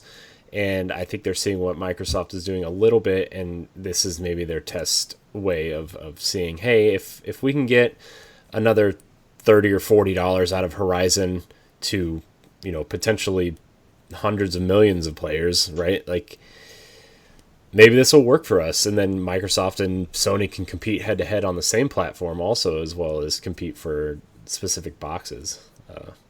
They're releasing 4 different titles. Their first party PS4 exclusives, Sony is releasing onto PC. 4 of them. And so, that is the wave. They're choosing ones that are popular and are going to garner interest, like you said. But that's going to be the wave. People are tired of buying consoles over and over again. When you buy a PC, it's for life.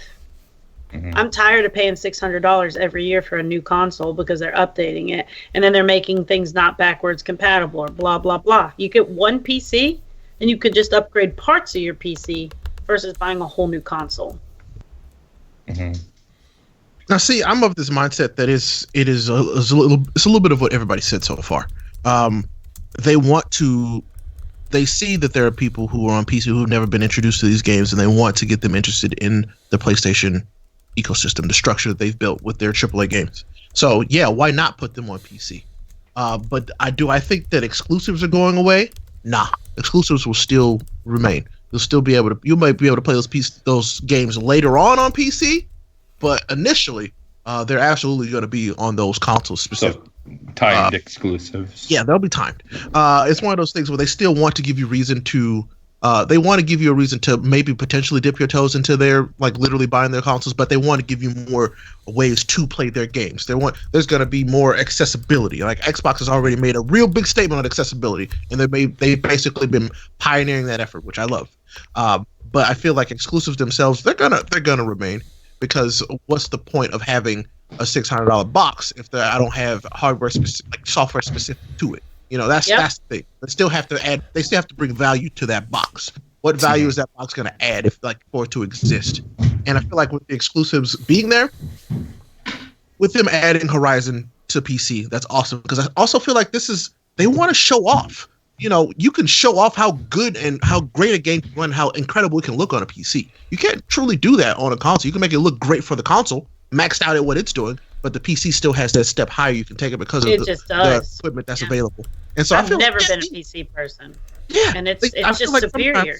They just want to show off what their games can look like, what they can truly be, and that gets people excited, especially PC people. Because people, that's true PC nerds. Yeah, I'm talking to you PC nerds. What you want to do is be like, my PC can run this at 4K, 60 frames per hour. It's great. 60 frames an hour. But then it looks like the trailers they're showing us. Because when they show you the trailers, they're showing you at that maximum crispness. And then you buy the console, and it's so degraded. Exactly. It's not that. It's not that cinematic promised look that you get in the trailer that sucks you in to buy the game. As we go forward, we'll see less. I hope to see less arguments about exclusives, because there is a medium place that you can go and play all them on, and that's PC. If you want that medium place where you can play the biggest exclusives from both companies, you're gonna play them on PC. On Nintendo, on the other hand, that's never gonna happen. Nintendo's never gonna give you PC stuff. If they do, I'll be very surprised and not mad at them.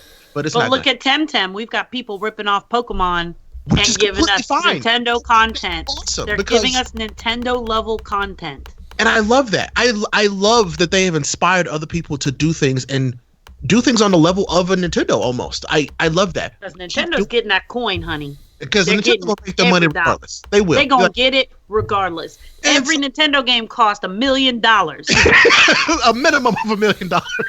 I bought my kid a Switch. We got him a Switch for his birthday. And I was like, hey, I'm going to buy him a couple games. I was like, wow, we fitting to go into debt. Get one game. All right, kid. Here we go. You better play the hell out of Luigi's Mansion. You better beat and find every Easter egg in this game for $60. You better find it right now. It's he's like, well, when can I get a new game when they go on sale? And the next day it went on sale. I bought him Yarn Yoshi for full price. 2 days later, it was like $23.99. I think they know. They know. No, they're listening, just like Facebook. Bloop, sale. Okay, cool. Nintendo Facebook. Just sliding together. But no, Selling me high-priced games. I feel like exclusives they'll live, but like I said, the PC is going to become the medium place, and I think that's okay. Mm-hmm. I've seen Nintendo exclusives will never happen. You're right. I mean, you guys are right on that. I don't think that's ever going to happen, but I feel like with Xbox and PS4, they know that they're so similar that they do have to have a common ground, which can be the PC, which is perfectly fine. I've seen people get upset about it, and I'm like, why you got to be mad? Just buy where you want to play the game and play it. Yeah. Mm-hmm. I've never understood that. Yeah, I kind of feel like Nintendo is playing such a different game at this point, and like that works. They're playing for them. the long game, but also like I feel like Sony is going to use the PC platform the way that Microsoft is kind of using the Switch for smaller games, where like games that like won't sell systems will probably go to PC, right? Or when a sequel's coming out, they'll move one of their first-party games over, like 3 or 4 or 5 years later. And if you want to wait for it, that's great, right? But also, like, Microsoft has put their smaller titles on there on the Switch, and it's like it's really working for them. Like Cuphead and Ori and Minecraft. Like, I mean, Minecraft's everywhere, but you know what I mean. You got to be able to get Minecraft everywhere. My kid owns it in every single form. You get it on your refrigerator. You have it everywhere now. Like it is physically everywhere now. Yeah. Except for my Apple Watch. Get it together, Microsoft.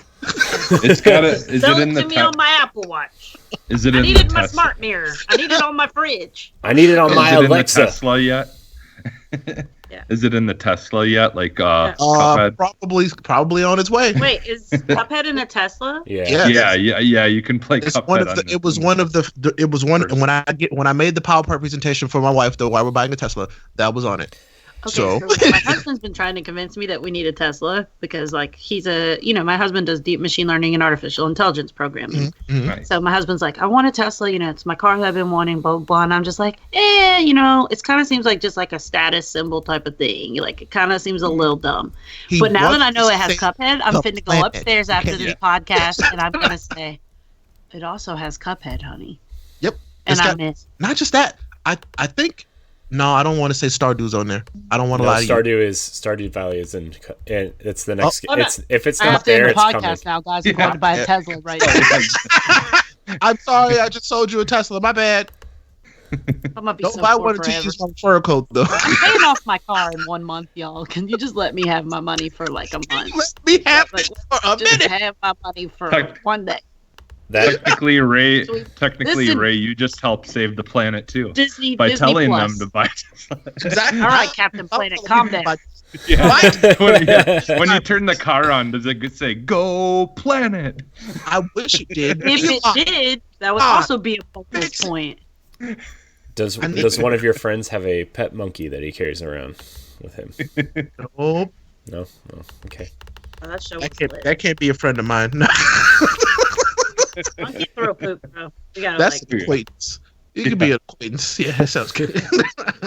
But no, seriously, I love exclusives. I still think that exclusives are awesome. I feel like it gives these big companies a chance to differentiate themselves from each other because they're both the same box essentially. So I like exclusives. I mean, yeah, the way that we're gonna get them is gonna be different going forward. And I'm okay with that. I love change. I will tell everybody this all the time. I love change. Fortnite changed the game, bros. Fortnite changed the game. It did. And so let's just get more of it. Let's go. Yeah. I want to be able to play all my hood rat stuff with my friends on every console. What they're playing. Yep. Yeah. Like, I have a PlayStation 5. I mean 4. I love my PlayStation 4. PS5? Hey, Whoa. I think she wasn't supposed to say that. I used to love it because I wasn't an Xbox person. I only got an Xbox like 2 years ago. And I've been playing my husband's Xbox for like 4 years, but I love my PlayStation, but I didn't have enough friends on it. All my friends had the Xbox, so I purchased the Xbox because of my friends.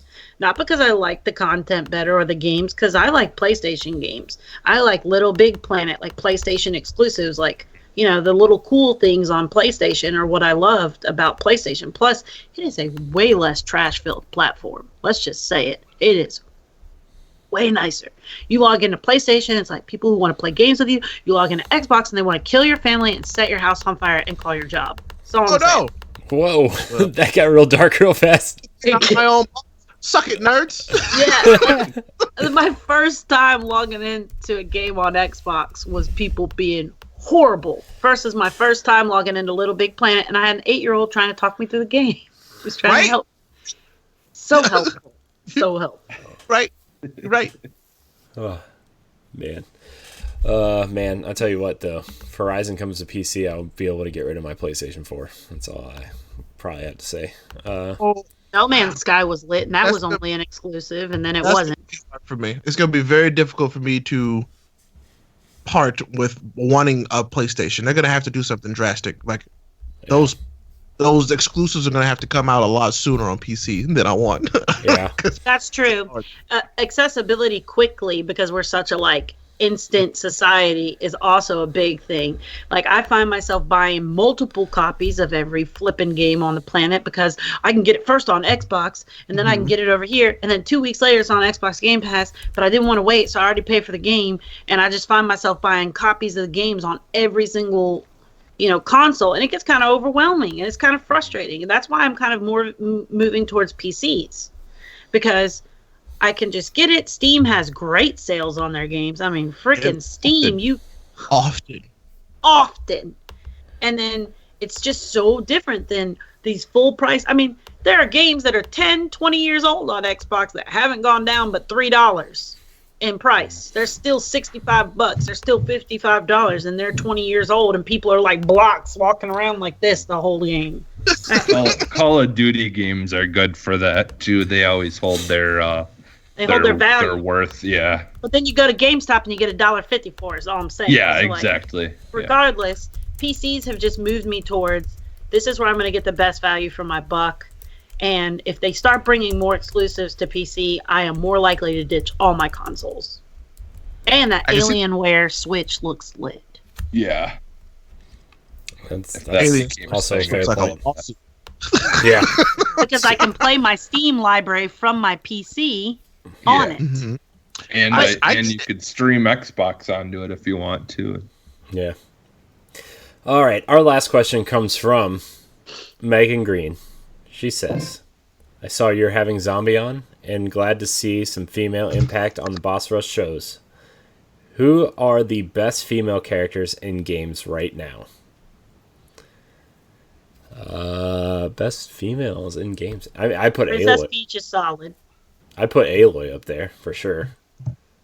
Aloy, Cassandra from Assassin's Creed. I gotta love Cassandra. Yeah, me too. Oh my gosh, I love Cassandra. So I love that. I refuse to play as the dude in that game. I was like, Cassandra. When you meet him for the first time in that game, have you met him? I was like, yes, and I was like, wow, you suck it. I'm so glad I didn't pick you. Yeah, you're like, wow, they really went out of their way to make you not want to play as a dude in this game. By the way, they did come out and say that Cassandra is the canon version of good, because she's so much better. I know, she's so much cooler. I think Ellie from Last of Us is probably my favorite. I think she's the most realistically designed character ever in a game. Everything about her is real, and it's kind of, I just think it's also, she kind of caps across the board regardless of gender, I'll even dare say, because of the realisticness of her character. If you haven't played Last of Us, then you might not know, but if you've played that game, it kind of trumps realism in terms of any other game you've ever played. And Senua, of course, also I would throw her in there, but the realism of Ellie, and she's a teen girl in a fungal apocalypse, you know what I'm saying? And she's just, they don't do any stereotyping with her. She kind of dodges all that stuff, which I love, because so often when we get female characters in games, they're afterthoughts and they're stereotyped. It's damsel in distress stuff, and she's a kid going through this apocalypse, and she's strong. She's the backbone. Mm-hmm. And I think that's pretty revolutionary, as far as maybe in the past 20 years of gaming, there hasn't been a character that's a female that is as realistically designed and as powerful and non-stereotyped as Ellie from Last of Us. That's what I would say. Yeah. Number one. So I say Ellie and Jesse Faden from Control. Yeah, I was going to say Jesse from Control. Yeah. I love some Control. I love her character. Well done. As a done one too. That's what I was going to say too. I bet. I also think Chloe from Lost Legacy, Uncharted Lost Legacy. They Okay, really, all right. well, like, I mean, you remember her in Uncharted 2, and she was the stereotype of, like, you know, the quote hot side piece of Nathan Drake, right? Like, she was that character, but the way they kind of changed her in Lost Legacy in more of like a believable kind of, you know, woman, and just kind of, I really thought they did a good job of like transforming that character into that as well. Same with Lara Croft in the new Tomb Raider games to that extent. I haven't played the new ones. I haven't They I haven't played since the first one, y'all. I haven't played since the very first one. Oh, you should play this new ones. They're so good. I love the I see you playing one. them. I see you playing them sometimes on Xbox. Like I've seen you playing them. Yeah, I'm like, I know some people don't really care for Shadow of the Tomb Raider, but I really liked that game. Rise is probably still the best, and then that original one is just you know, this is our goal with this character, and they really kind of execute really well on that. So. And I like that they don't use her as a convenient narrative, like to a counterpart of a male for a story. Because so many times with characters, they'll make us part of the narrative. You know, they make women part of like a narrative, but it's like to bolster a male character. Right. So and I feel like she doesn't character of the story. Yeah, we're an actual person able to sustain a plot line on our own. And that's why, you know, Lara Croft is definitely, I feel like, top 10. Clementine from Walking Dead Telltale Games. She's a young girl, a strong young girl, also in an apocalyptic situation. I have a type, y'all. Kate from Gears 5, I think they did an amazing job making her the leader of that, you know, like the guys are tagging along with her, but they're the afterthought. Like it is her story and her journey to try to, you know, figure out, you know, find her mother and stuff like that. Like, and like for me, like I'll always have a place in my heart for like all the women in the Resident Evil series, but like Claire Redfield. I was gonna bring up the Resident Evil characters. Like Jill and Claire and Like they you know, those are amazing women that have basically since the beginning of the franchise have been, you know, like a strong part in you know, solving these problems and surviving, and you know, and they've, you know, there at times they do work together with the male, you know, character, but for a lot of them where you split up and you play as both characters. And you know, they're very key in survival of both characters that you're playing as. Like if those characters, those women aren't there, you know, you're not going to survive. So I like that. So I also want to say, like, even though she's not the main character in this the most recent game, but Princess Zelda in Breath of the Wild is pretty powerful in that game. Like she is the focus of that story and the main character, right? Like Link is kind of like, you could have played as any of the Guardian or the Guardians, right? But like, you know, Link is just the human guardian, and you just play as Link because you play as Link in The Legend of Zelda, right? But you could have played as any of them. Also, we're all forgetting Samus from Metroid. Because Nintendo forgot Samus from Metroid. I mean, shots fired. Oof. I think I'm the just unsung characters from Breath of the Wild, because I've been watching my husband play it. I haven't played it myself, but I did like some of the little flight things. I've been like doing like the little challenges because they're really fun, and I watch him do it, and I'm like, can I try? Just wait for shield bowling. The drag queen fairies, y'all. Yo! Whoa, yeah. I'm not gonna lie. That was like when I first saw that, I was like, "Oh, they are the unsung heroes of that game." This is my favorite Zelda game. They are big glamazon drag queen style women. Extracurricular jiggling. Absolutely. When they come out of that water, but they're juicy. They're not these frail fae. They're not these tiny frail fae, and they're brown. And they're brown from Ocarina of Time. Yeah, Ocarina of Time. Terrifying. Yeah. But these are like big, juicy brown fairies that are like loud, and they're all about smooching. Thank you so much for being in this game. I'm into it. I'm into the fairies from. I just want to put them out as strong female characters. I like it. Enjoy. Thank you. Literally, they make you stronger. They make you. They literally upgrade your life. You literally are hanging out with them. They like add a little sparkle and flair, and they upgrade you. So really, I just want to say they are the unsung heroes of the video game industry, and they're often looked over. But the fairies from Breath of the Wild, I mean, those are some bad bitches. I like it. I feel it. It's fair. I'm just really into watching them. Like every time my husband like gets a cutscene from one, I'm like, what's gonna happen? What are we upgraded? Like it's cool. I don't know. I just liked them. I like the whole concept behind it. It was something I hadn't seen before in a game. The way they were made and the way they were made to look was just rad. I'm like, should I do a cosplay? I feel like I should do a cosplay. Like, what am I gonna do? Like, I dig them. I just dig them. I do a cosplay. Just putting that out there. That's fair. That's fair. By the way, there's a lot of cosplay at PAX, so that could be your in. Bro, I cosplay anyways. You know, I do Comic-Con. I do Mississippi Comic-Con here. Speaking of which, I'm hosting a panel called Parents Just Don't Understand, which is about gaming and being a streamer and a gamer and the opinions of parents playing games versus being a parent who plays games and how to bridge the gap. I like it. I hope it's recorded so I can make my wife watch it. It will be recorded and it will be live streamed. So I did one a couple years ago called Revenge of the Blurred with a bunch of other blurreds. And we talked about our experiences of being black while gaming, etc. And then I thought about Parents Just Don't Understand, because you have all these people like, Fortnite's addictive. My kids are wearing diapers to play that Fortnite, and it's da-da-da-da-da. And I'm just then like, you're just a bad parent if you're I'm like, do bro, that. if your kid has addiction issues, kid. Addiction is genetic, first of all. And if your kid has addiction issues, it might be because you're not allowing them to, you're not teaching them self-control, because kids only learn from examples. So let's talk about that.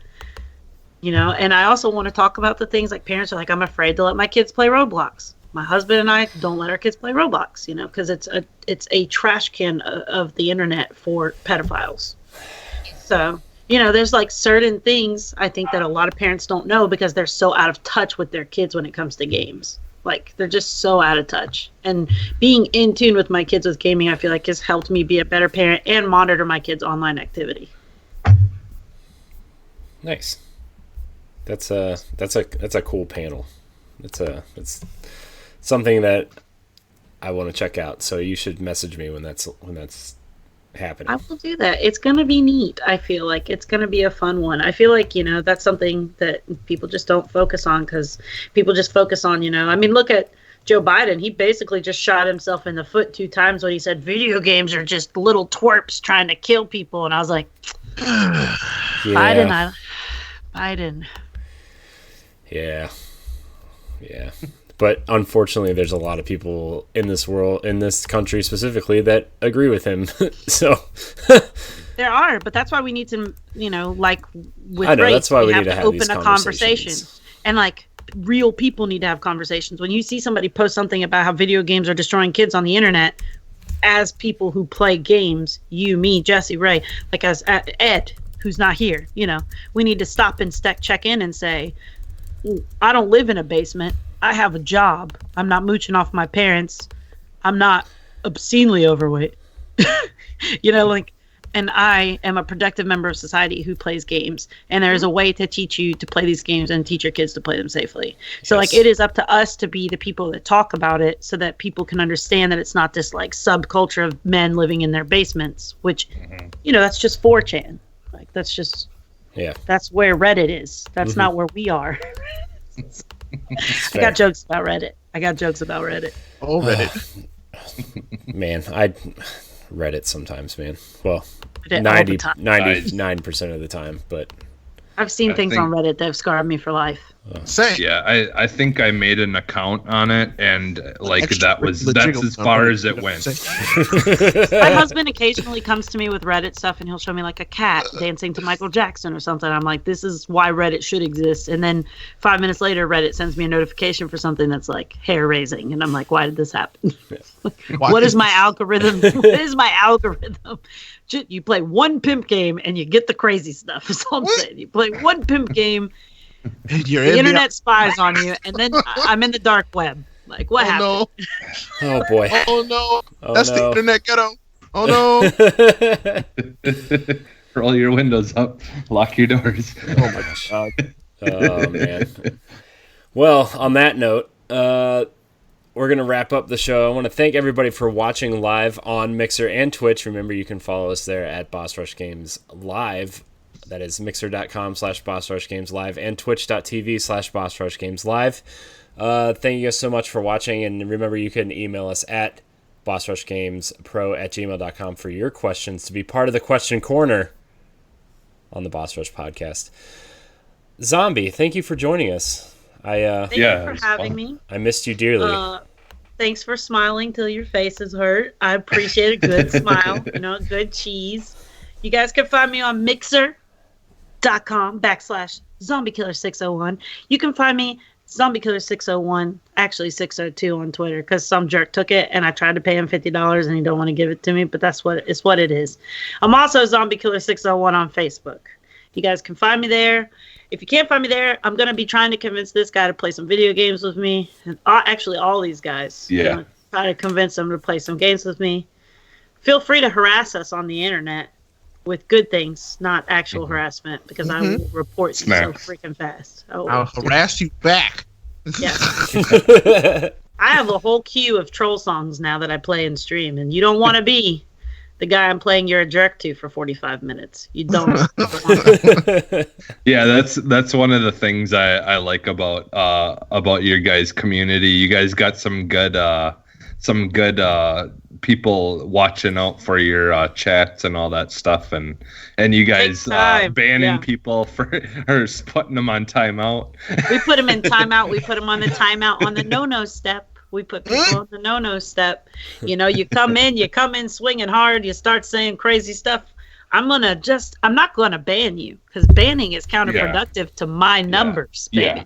I want them views, so I'm just gonna mute you for 2,700 minutes and talk to you while you can't talk back. Got him. Still got the follow. Still got the views. See you in hell, motherfucker. That's a way to end the show. And that's how we wrap the show up. See you in hell, motherfuckers. See you there. That's the clip. Oh man, Ray, where can we find you? Well, I mean, if at this point, I still want you to find me on 3 different places on the internet. I'm Ray Apollo, RayAPOLLO, no space. Because if you add a space, you get a weird clown that wrestles. And I'm not a weird clown that wrestles. Why are they taking our names? I'm a weird clown that plays video games, all right?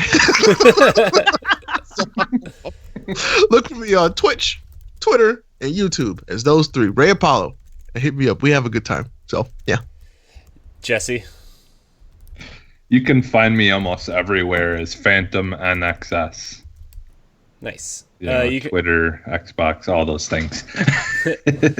You can find me on Twitter and Xbox at CoreyNHD713. You can find me on Instagram and Mixer at CoreyNHD. You can also find me on Nintendo Power Block, our Nintendo show. Remember, Arsenal X will be starting this coming week, I think. I'm pretty sure. About 87% sure. And if not, well, I believe. Remember, you can download the Boss Rush podcast every Tuesday on your podcast service of choice, or watch us live on Mixer and Twitch. Thank you so much for joining us. And until next week, we love you. Bye.